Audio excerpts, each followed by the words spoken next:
Our Steve Frazier has been checking in back and forth with us. He's out with Governor Cooper right now. We're going to take a live picture of Governor Cooper in Garner, I believe. Let's see what we've got there. Okay, yeah, there we go. The camera's pulling in right there to, I guess, get in focus with the battalion chief. Looks like Governor Cooper is walking around being briefed by those first responders who are going to be first on scene as this thing develops, and of course afterwards. Governor Cooper very familiar with many of these storms that have come here in the past. As past Attorney General, he knows all about what North Carolina has faced, and boy oh boy, they've had a lot of practice, some of these first responders, Matthew being of course the most recent, but the bigger ones like our friend that Kristen Ketchel was just talking about. We had Fran, and then we had also Floyd, which caused a tremendous amount of flooding. All right, it looks like we've got a microphone up there. Folks, are we able to hear any of that right there? Okay, it sounds like we're working on it, but again, we can see. Here we go. Let's take a listen. This operation here is essentially we're just getting those people checked in. Right. As you can see, giving them a place to rest if they need to. Back there, we have a kitchen area, so we're giving them food and stuff along those lines. We're also supplying them with water, whatever the other needs they may have, fuel. So then once they get through that, they may get an assignment. We'll give them a briefing on what it is their assignment is, and get them out the door to where they need to go. Do they have any room to do any training around in here if they need to do some practice or anything like that? So not necessarily, they're not necessarily practicing. Most of these folks have been through all this already, and so we were just prepared. in Kingston, and some of them were outside doing some. And so we've had some folks outside, and they're doing some prep work with their vehicles and stuff along those lines, and getting ready to go.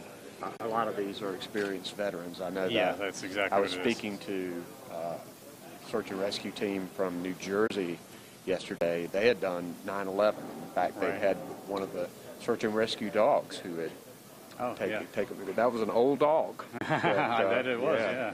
And we've had some dogs here as well, and so they're here as well, and then they're going to be shipped out. And we've actually had quite a few folks who've come through already, and then have been processed and have already gone out onto assignments. Well, we hope we don't have to use these teams, but we probably will have to in some parts of our state.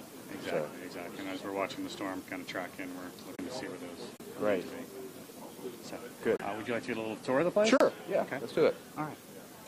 So, not a heck of a lot to see here, but if you're looking at I can be on a camera now. Okay, we got you, Steve.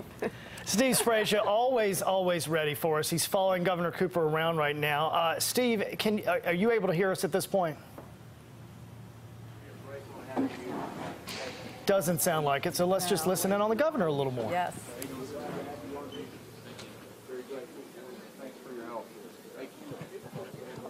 All right. Russ, I'm here with the governor as he tours basically the base camp for all of the out-of-town first responders who are coming in.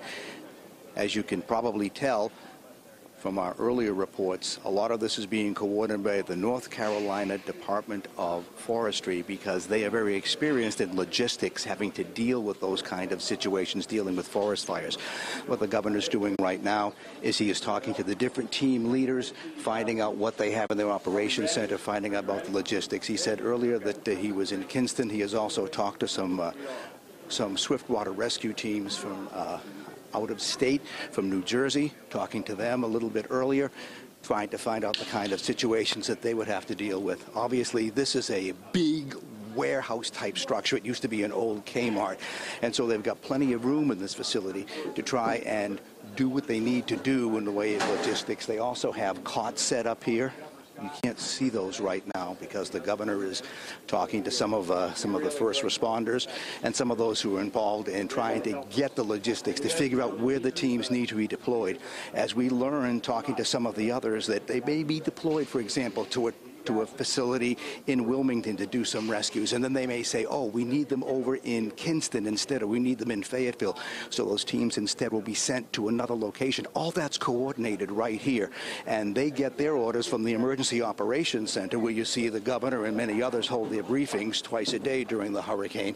But this is a secondary logistic area. This is an area that is very important for keeping all of those out-of-town crews coordinated. If they don't have this, they don't know where to go. And one of the things that they have to do is make sure that they have fuel for their vehicles. A little bit early, we talked to a company that's out of Louisiana. They brought in dozens and dozens of tank trucks to make sure that all the first responders, the swiftwater rescue teams, and anybody else who's deployed out of here, they have to have fuel for those vehicles. And those vehicles require lots of fuel, including some of the Humvees and so forth that are being used by different agencies. All that stuff needs to be taken care of, and all that's coordinated right through this location here. Let's take a look and see what else the governor is doing right now. I'm sort of trying to stay out of the way of the governor as he tours.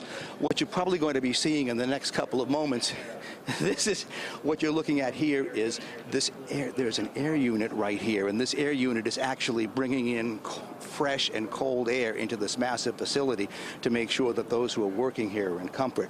At one point, I think I'm going to just try to hold my photographer, Michael Bernard, because he's about to walk into something as he's walking backwards, which is going to see right now is an area that's set up for sleeping and housing a lot of the crews that'll be here.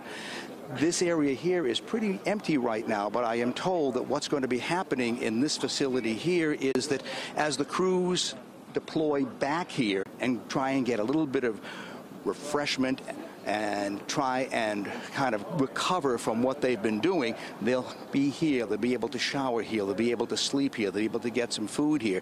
These crews are going to be here for the long term. They're going to be here for maybe 2-3 weeks. As we learned with Matthew, when the storm begins to flood well after the hurricane is gone, you're still going to need all of those crews. Those crews can't be working like machines for days and days and days and days and days without any kind of rest and recreation, and that'll be what's taking place here. You can see right now the governor now shaking hands with some of the first responders who are coming from out of there. Listen to what he has to say. I am not going to even have the debate about who's first in flight with you guys. That's just off the table. We'll put that on the record for now. This is just too important. Thank you guys very much. We really appreciate you being here. We appreciate your help very much. Thank you guys. So is this a Buckeyes? Oh yeah, oh yeah. I figure it was.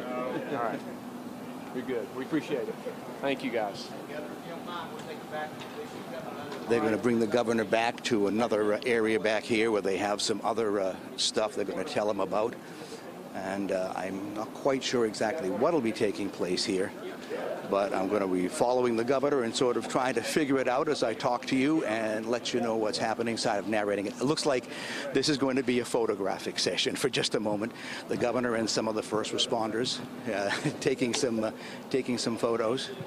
These are people, again, who are from out of town, who have come here to help the people of North Carolina. They'll be here for the duration. And you have to remember, these people, too, are away from their families. They have given up a lot to come down here and help you and I, especially if we get into trouble in areas where the waters will flood and areas where people need to be rescued. These people are making sure they're risking their lives, but they're also making sure that, you know, their families are safe, too. So it's one of those situations where they need to have a little bit of a pat on the back to say, hey, you're very appreciated for what you're doing. I'm going to try, and if I can, the governor still seems to be getting some briefing from the person who is in charge of this operation. I was going to try and ask him a couple of questions. I don't know how long you want to hold with me, if you want to go back to the studio right now and just look at the pictures of the governor. If I can try and get a quick interview with him, I will do that. It's up to you guys. You let me know as I listen in my ear and we follow the governor along.